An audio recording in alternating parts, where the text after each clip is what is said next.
The Boston Celtics didn't have their best showing on Sunday night, yet they've gone up 2-0 in this best-of-7 series against the Dallas Mavericks. Hey everyone, this is Spectator Sports. I'm your host, Sebastian Fonseca. Remember to drop a like on this video, subscribe to the channel if you haven't done so already, and let's get into breaking down Game 2 of the NBA Finals. If I told you that Jason Tatum goes 6 out of 22, the Boston Celtics shoot 10 out of 39 from deep as a team, you'd probably think that the Boston Celtics would have dropped this Game 2 against the Dallas Mavericks, right? Well, the Mavericks got those things to go their way, but that was pretty much it because Jrue Holiday rose to the occasion. 26 points, 11 out of 14 shooting from the field, and just making so many timely plays. If you need a three-pointer from him, you got it. If you need an assist to find the open guy, you got it. You need that defensive play to break up a run, you got it.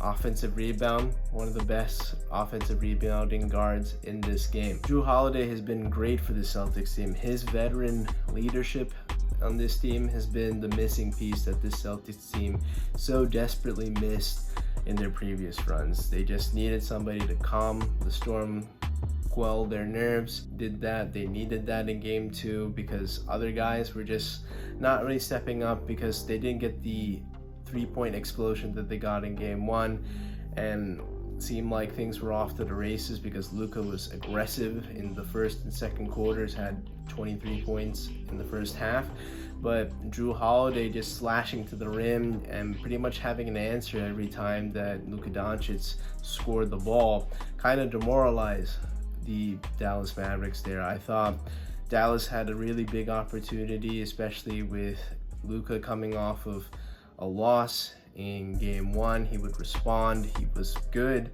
and you saw some good production out of Kyrie in the first quarter, but after that, I thought Jrue Holiday's kind of burst in that second quarter really helped the Celtics regain momentum, and they just continued to push that lead. The Mavericks kind of hung around, but you just felt like the Mavericks just didn't have control. It was just all going Boston's way. Dallas is going to look back at Game 2 as a missed opportunity. They're going to rue the wide open missed threes because in the first couple of games, they're only about 33% of open threes. They've only made 13 total threes through 2 games, and that's just not going to get it done. We're not expecting Dallas to outgun Boston in terms of the three-point shooting, but we do need them to be at a respectable clip because right now 7 out of 27, 6 threes in Game 2, that's not going to get it done. You need a lot more than that to beat Boston. And let's also talk about their perimeter defense. It's been abysmal. Guys are getting beat off the dribble right to the cup for dunks, layups, and sometimes when they do have guys in rotation, then they over-rotate, then somebody who's driving to the rim is just going to kick it out for those back-baking three-pointers. And that's been the issue for Dallas. Poor ending of the third quarter. They allowed Peyton Pritchard to get loose after you thought Kyrie Irving makes a couple free throws, it leads down to 6.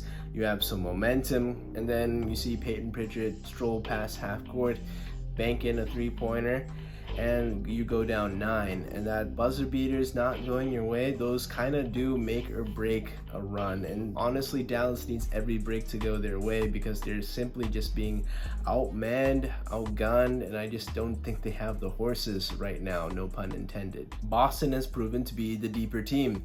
They can afford for Jason Tatum to go 6 out of 22 because they have another superstar in Jaylen Brown. They have guys off the bench who can contribute to give you 15 points on a given night. You have every starter capable of hitting a three-pointer. You have every starter capable of giving you at least 9 to 12 points a night. Dallas, they also need to work on their free throws. I mean, they missed 8 on the night. Starts off with Luka. He missed 4 on Sunday night. One of them was for a defensive 3 seconds. You have to make those because those you don't really get opportunities to. And 4 for 8 is just not going to get it done.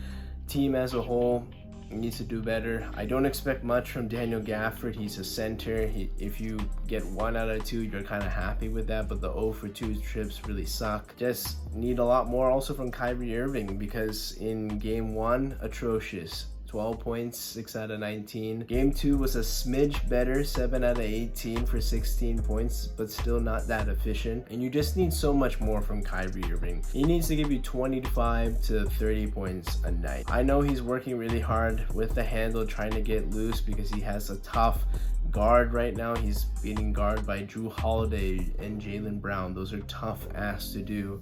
But I do think he's capable of being a lot better because some of these are unforced errors, missing open shots, and just being a little sloppy with the ball. We need to see him be aggressive. I didn't see that in the second half. I need him to be assertive, especially in those non-Luka minutes, because otherwise, without Luka, the Mavericks have no shot in those non-Luka minutes. They need to make those at least even or even a plus. That would be great for Dallas, because I'm seeing Luka give pretty much everything he has, especially on the offensive side. I think maybe a little bit better defensively could be asked of Luka, but he is dealing with a myriad of injuries. He came into game 2 questionable with a thoracic contusion, whatever the hell that means. He already has the knee, the ankle, and these are still not excuses because he suited up, he played great, and didn't do what he was supposed to do to get the Mavericks to win. I thought Jaylen Brown, after that great game 1 performance, was solid yet again, 21 points, and right now probably the favorite to be finals MVP. He's been consistent,